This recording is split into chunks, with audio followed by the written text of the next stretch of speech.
Hello बच्चों, और question is here the anti parallel relationship of the two strands of DNA refer to the. देखिए, anti parallel की अगर हम बात करें तो ये डीएनए का हमारा क्या है, डबल हेलिक्स मॉडल है। ठीक है। और हम दूसरे शब्दों में इसको और क्या कह सकते हैं, वाटसन एंड क्रिक मॉडल भी कह सकते हैं, जिसके अंदर कहा जाता है कि दो हमारे पास में ये जो पॉलीपेप्टाइड चेन है एक दूसरे से कैसी जुड़ी रहती है, पैरेलल रूप से ये क्या होती है, अटैच रहती है। यानी कि एक थर्ड एंड है और दूसरा क्या है, फिफ्थ एंड पर हमारे पास में कौन है, फोस्फेट ग्रुप रहता है। जो हमारा C5 नंबर कार्बन, जो पेंटो शुगर है उसके C5 नंबर कार्बन पर रहता है। वहीं हम बात करें थर्ड एंड पर, जो हमारा C3 कार्बन है पेंटो शुगर का, वहां पर क्या रहता है, हाइड्रोक्सी ग्रुप रहता है। और दो पॉलीपेप्टाइड चेन एक दूसरे से अपोजिट फॉर्म से जुड़ी रहती है। अपोजिट फॉर्म का मतलब C3 हमारा C5 एंड से जुड़ा रहेगा, जहां पर हमें क्या मिलने वाला है, फोस्फेट ग्रुप मिलने वाला है।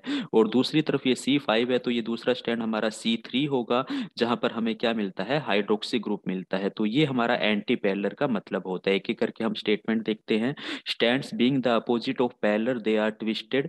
नहीं, ये ऐसा नहीं। अपोजिट का मतलब ये नहीं कि ये हमारे पास में 3:5 है और ये भी हमारे पास में 3:5 है और ये ट्विस्टेड फॉर्म के अंदर है, तो ऐसा बिल्कुल भी नहीं है। ये फर्स्ट स्टेटमेंट तो हमारा बिल्कुल गलत जाता है। ठीक है।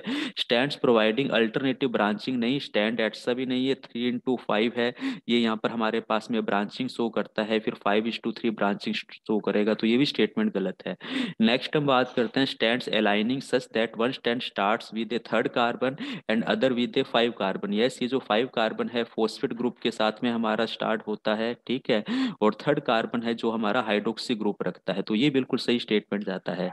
नेक्स्ट देखते हैं, view looking at one end of the molecule one strand has an A wherever the other has the T and one has G where other as the C. देखिए, नाइट्रोजन बेस की बात की है। ऐसा नहीं है कि यहाँ पे हमें ए मिलेगा और दूसरे स्टैंड पर हमें यहाँ पे टी मिलेगा, जरूरी नहीं है। यहाँ पे हमें सी और जी भी मिल सकते हैं, तो ये भी हमारा ऑप्शन गलत जाता है। तो ये इनको लेकर हम बात करें तो नाइट्रोजन बेस के सीक्वेंस को लेकर अल्टरनेटिव फॉर्म नहीं दी गई है, ये स्टैंड्स को लेकर दी गई है, थर्ड एंड फिफ्थ एंड के जो कार्बन है उनको लेकर।